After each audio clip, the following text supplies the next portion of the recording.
भक्तों, आइए जानते हैं सावन मास व्रत कथा अध्याय 1। सावन का महीना भगवान शिव की उपासना के लिए सबसे उत्तम माना जाता है। सावन के महीने में जो भक्त सच्ची श्रद्धा से भगवान शिव की उपासना करता है उसकी सारी मनोकामनाएं पूर्ण होती हैं। साथ ही सावन के महीने में भगवान शिव की पूजा करने के साथ स्कंद पुराण में वर्णित इस कथा का पाठ रोजाना करने से भगवान शिव की कृपा मिलती है। आइए जानते हैं सावन मास व्रत की कथा। सूत जी बोले, हे मुनियों, आप सभी पुण्य आत्मा हैं। मैं आप लोगों की जिज्ञासा और भक्ति से अत्यंत प्रसन्न हूँ। आप लोग विनम्र, आस्तिक, सत्यनिष्ठ और श्रद्धालु हैं, इसलिए मैं आप लोगों के सामने श्रावण मास के अद्भुत महात्म्य का विस्तार से वर्णन करता हूँ। एक बार ज्ञान के जिज्ञासु संत कुमार जी ने भगवान शिव से बड़े विनम्र भाव से प्रश्न किया, हे देवों के देव, आप योगियों द्वारा पूज्य हैं। हमने आपसे पहले अनेक व्रतों और धर्मों के बारे में सुना है, पर अब भी हमारी जिज्ञासा शांत नहीं हुई है।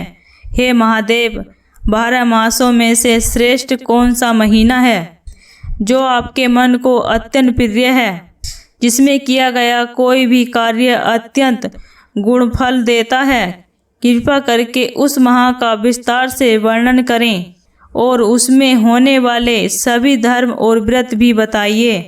भगवान शिव जी ने मुस्कुराते हुए कहा, हे संत कुमार, मैं तुमसे अत्यंत प्रसन्न हूँ। सुनो, 12 महीनों में श्रावण मास मुझे सबसे प्रिय है। यही कारण है कि इसे श्रावण कहते हैं। इसमें श्रावण नक्षत्र की पूर्णिमा आती है, इसलिए भी यह श्रावण कहलाता है। इसके पुण्य फल को कोई पूरा वर्णन नहीं कर सकता।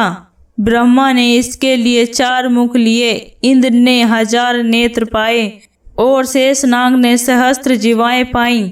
फिर भी यह महात्म्य परिमित है। यह महीना सब व्रतों का सार है। इसमें एक भी दिन ऐसा नहीं होता जब कोई व्रत न हो।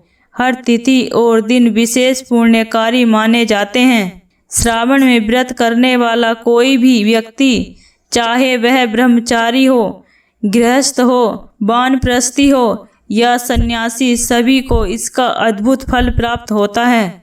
दुख, संकट, इच्छाएं और सभी समस्याएं इस महीने में शिव भक्ति से दूर हो जाती हैं। संत कुमार ने फिर निवेदन किया, हे प्रभु, कृपा कर बताएं कि किस दिन कौन सा व्रत किया जाएगा, किसका क्या फल है, किस तिथि पर किस देवता की पूजा करनी चाहिए, किस व्रत की क्या विधि है, आपके लिए यह माह इतना प्रिय क्यों है? कृपा कर मुझे सब विस्तार से बताइए। हे संत कुमार, तुमने जो पूछा वह सब बताना सरल नहीं, फिर भी तुम्हारी श्रद्धा के कारण मैं सब बताता हूँ। इस माह में मेरे अनेक अवतार और लीलाएं हुई। इस माह में समुद्र मंथन हुआ, हलाहल विष निकला, जिसे मैंने कंठ में धारण किया और नीलकंठ कहलाया। तभी से मेरी पूजा में जल अभिषेक का विशेष महत्व हो गया। सावन में प्रत्येक दिन शिवलिंग पर जल चढ़ाना, व्रत रखना और नियम पूर्वक पूजा करना महान पुण्यदायक होता है। इस माह में भगवान विष्णु योग निद्रा में जाते हैं और सृष्टि का संचालन मेरे हाथ में रहता है। इसलिए सावन माह के 4 महीने चातुर्मास कहे जाते हैं। जो भक्त पूरी श्रद्धा से इस माह में उपवास, रुद्राभिषेक और दान करते हैं, उन्हें अक्षय फल प्राप्त मिलता है।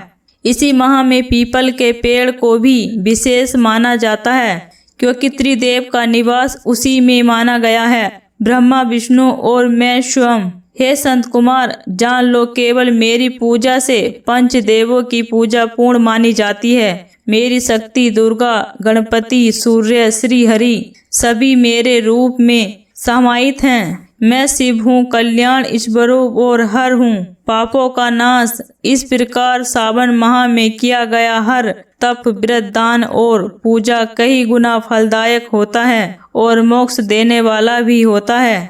इस प्रकार स्कंद पुराण में ईश्वर और संत कुमार संवाद में सावन मास महात्म्य का पहला अध्याय पूर्ण हुआ।